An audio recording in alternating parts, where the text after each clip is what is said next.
বাড়িতে একটা ভয়ানক ডাইনি, সে এক অভিশাপে ভুগছে।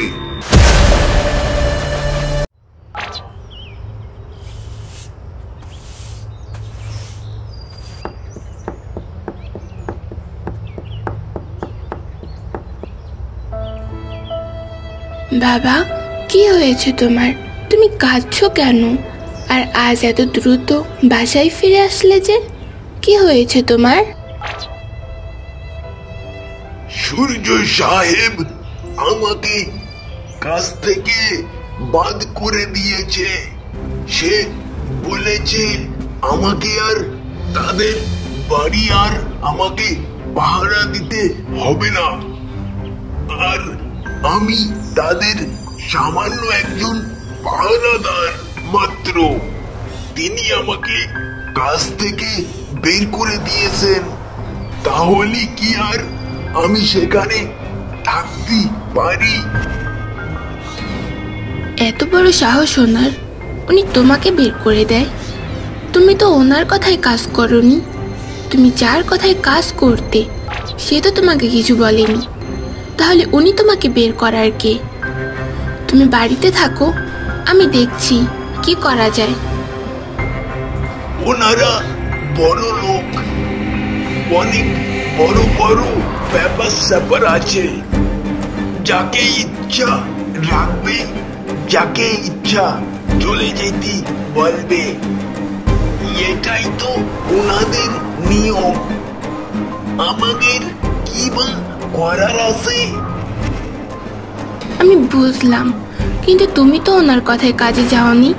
আর উনি তোমাকে বের করে দেওয়ার কে? অনেক হয়েছে, আমি দেখছি সব কিভাবে উনি তোমাদেরকে বের করে দিতে পারে। তুমি বাসায় থাকো, আমি আসছি। এটা বলার পর মনিকা তার বাবাকে বাসায় রেখে রাজবাড়িতে চলে গেল। আর ওদিকে সূর্য বাড়ি পরিষ্কার পরিচ্ছন্ন করার জন্য গ্রামের দুইটা লোকের সাথে কথা বলছিল। আমার অনেকগুলা লোক প্রয়োজন। এই বাড়িটা অনেক দিন ধরে পড়েছিল, তাই আমি এই বাড়িটা পরিষ্কার করার পর পবিত্র করতে চাই। যার জন্য একজন সাধুকে ডেকে এই বাড়িটা শুদ্ধ করব, যাতে করে এই বাড়িটা থাকার উপযুক্ত হয়। এইখানটায়, এই ভূতের বাড়ির মধ্যে? সাহেব, আমরা জানি এইখানে একটা ডাইনি থাকে, আর সে সবার রক্ত খায়। এটা শোনার পর সূর্য তার পকেট থেকে কিছু টাকা তাদের সামনে ধরল। সূর্যর হাতে টাকা দেখে তারা বদলে গেল এবং সূর্যকে বলল, ডাইনি আছে আমরা জানি, কিন্তু আমরা এখন আর বিশ্বাস করি না। তারা আরো বলল, সাহেব, আপনি যখন এখানে আসেন তো আপনার তো কিছু হয়নি, তার মানে মগরও কিছু হবে না। আরে সাহেব, আপনি কোনো চিন্তা করবেন না। এই বাড়ি পরিষ্কার করার জন্যই যা যা করতে হয় সব আমরা দুইজনে করে ফেলবানি। আর সব থেকে ভালো ভালো সাধু বাবাদের খুঁজে নিয়ে আসবানি এবং আপনার কাজটা সব থেকে ভালো করেই শেষ করবানি। আপনি কোনো চিন্তা করবেন কেন? চিন্তা করার দরকার নেই, নিশ্চিন্তায় থাকেন আপনি। এই তো বুঝে গেছো, এই নাও, এটা তোমাদের। আর যত তাড়াতাড়ি পারো কাজ শুরু করে দাও। খুব দ্রুতই এই বাড়িটা পরিষ্কার হওয়া চাই। আচ্ছা সাহেব, আপনি কোনো চিন্তা করবেন না, আমরা এক্ষুনি শুরু করে দেব।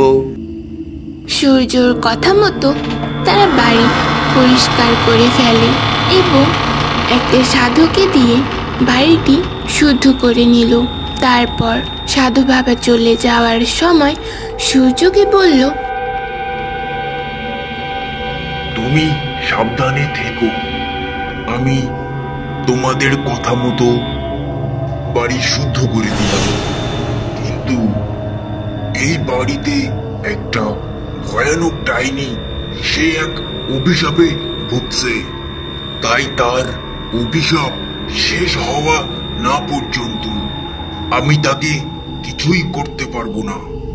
এরকম কোনো ক্ষমতা আমার নাই। তবে আমি এতটুকু বলতে পারি, সে তোমাকে নিয়ে যেতে চায় তার কাছে। তাই তুমি একটু সাবধানে থেকো। এইসব মন গড়ানো কথা আমাকে শুনিয়ে কোনো লাভ নেই, আর আমি এসব বিশ্বাস করি না। আপনার কাজ শেষ, এখন আপনি আসতে পারেন। সূর্যর কথায় সাধু বাবা একটু কষ্ট পায় এবং তিনি আর কিছু না বলেই সেখান থেকে চলে গেল।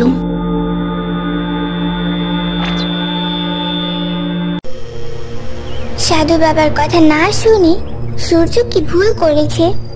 তবে শাকচুন্নি সূর্যকে কোথায় নিয়ে যাবে, আর সামনে কি হতে চলেছে শেষ পর্যন্ত দেখতে হলে অবশ্যই আমাদের DRRN অ্যানিমেশন চ্যানেলের সাথেই থাকুন। এই ভিডিওটা তোমাদের কাছে কেমন লাগলো? আশা করি অবশ্যই ভালো লাগবে।